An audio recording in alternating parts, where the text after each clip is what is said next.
Qual o lugar mais louco que você já fez? Telhado de um hotel. No telhado de um hotel? Caralho.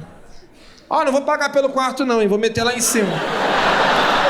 A gente não usou o quarto, desculpa, a cama tá inteira. Tu tava dentro do telhado?